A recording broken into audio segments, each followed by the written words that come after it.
Hey, this is Dr. Sean over at Natural Body Works, and I get a lot of questions about dry needling. People ask me, what is dry needling and why is it called dry needling?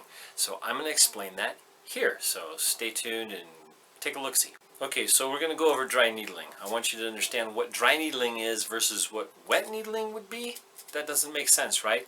I'll show you what they are, and I'll show you where the idea comes from.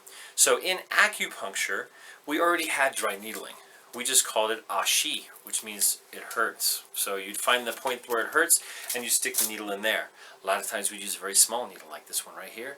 You can see it, it's very small.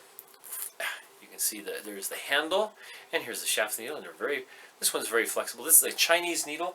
It's about 0.25 by 60 millimeters long. Very thin little guy. You can barely see anything. They go in real easy with their little guide tube, and that makes them simple. Now we can go bigger if we want to. I'll show you the biggest needle that I use.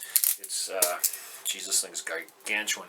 0.35 millimeter, very thick, very, very thick. But I'm going to show you really thick in a minute. And it comes in its own little guide tube like this. How long that one is? This one here is 100 millimeters or 4 inches long. We pull out the stopper. You can see it has a little tiny round end here, which we can look for rotation when we do that, and I'll show you in another video. There's a picture of it moving, which is really cool. Look how big that one is. So this is really good for like gluteal muscles, back muscles. It's pretty firm, okay, and it's very, very sharp. Very, very small, of course. But let's talk about dry needling. What does dry needling actually mean? Well, dry needling comes from these guys. This is a hypodermic needle. This one here is a 3 millimeter 22 gauge with a 22 gauge needle. We open it up. I don't use these. I just happen to have one of these things. So check this out. Look at that sucker. That thing's humongous. Actually, I can take my other needle, and if I can actually see, I can probably put at least one of them in there. Let me see if I can do that. I probably have to get my glasses to do it. But look, I can stick my other needle in there very easily. Okay, so the idea of doing dry needling is because there's nothing in the syringe. It's dry. If it was wet needling, that would be lidocaine or novocaine or some kind of cane, and that would numb the needle. But what they found is when they just stick the needle in, the muscle would twitch, and that would give it a good release. So many times they'll take that needle and they'll do like this. This is an example. This is like would be the body, say some tissue, right? And we have a little muscle spasm in there, and they would take it and do this. Ow, ow, ow, ow, ow, ow, ow, ow, ow. And it would bleed, and it would hurt. And what happens is you're causing all these little micro traumas or little injuries in there, and those will bleed, and then they'll stop the bleeding, put a patch on it, and then you go about your business. Now, in some acupuncture, some people are taught to do this. They stick the needle in, for example. You just pop the needle in there, and then you find a little twitch. There'll be a twitch inside there. Remember, this is just an example. And then they'll do this. And then move it around, move back and forth, and try to make hamburger out of that meat in there. That doesn't work. It does work, of course, but it's really painful. Who wants to be in pain? What I do, and I like a little bit better, is I do take the needle, and we're going to use this big one as a good example. We stick that needle in there like that, and we find that little teeny spot. We slide in. We'll find the twitch, for example, and then what we do with that twitch is we'll turn, and it'll twitch again. And then we'll move it out a little bit, and it'll twitch again. And then we'll move it in a little bit, and it'll twitch again, and then it'll stop twitching. Now, when the needle comes out, we want it to come out as if it was oiled. Just simple.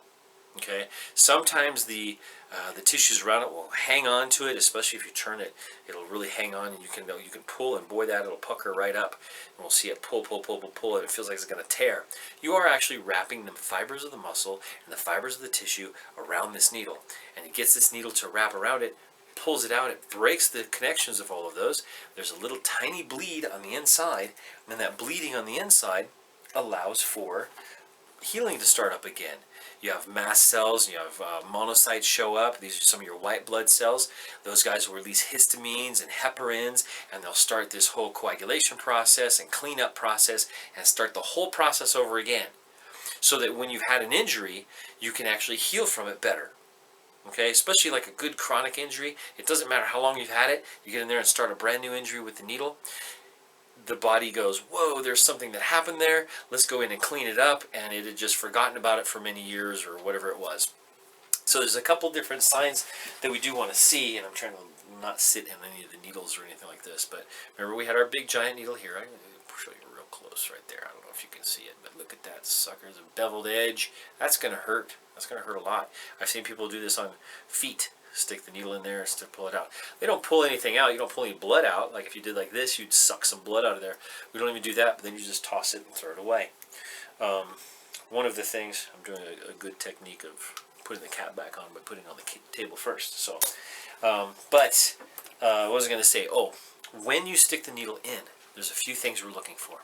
Number one is a red flash, which shows a histamine response. That's a good response. That means the body's waking up and saying, whoa, something happened here. Let's get in there and clean it up. The next one, as you move that needle in and start to twist it around, the muscle will twitch. That's called a twitch response. We love that response too. That means you got the area that you need to. Now sometimes you'll have a twitch here and then a twitch somewhere else. We want to go to that next muscle as well. Kind of follow it. Okay? That way we can run it out of town basically. And then the fourth sign, or third sign actually, is going to be what's called daichi, which is either an achy feel, a throbbing feel, a sometimes like a deep pain, or a feeling of warmth, a feeling of coolness. Any of these are great signs, and that's what we really want to have. I would like to have the achy feel, because that means something's happening. Sometimes people will feel the twitch, and that's really nice. If they feel just pokiness, I'm not really excited about that. Who couldn't feel pokiness from a needle? That doesn't make any sense. Also, you think about like, well, who doesn't get a red spot when you stick a needle in because that red flash that we get from the histamines and the heparin?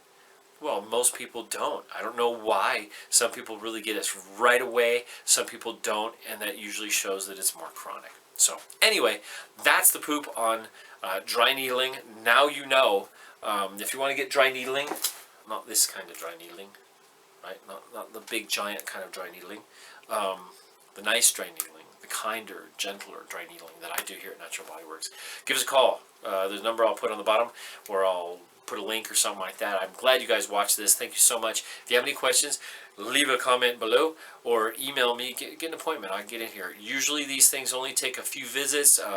Actually, in the years that I've been doing this, I've had one guy who bought a 10-pack of treatments, and it's been 2.5 years, and he's only used 7. So he's got 3 more if he needs them, but he doesn't need them. Most people need 3 or 4 treatments, and it should show a lot different. So anyway, have a good one. Take care. This is Dr. Sean, Natural Body Works. That's it. Thanks a lot. Bye.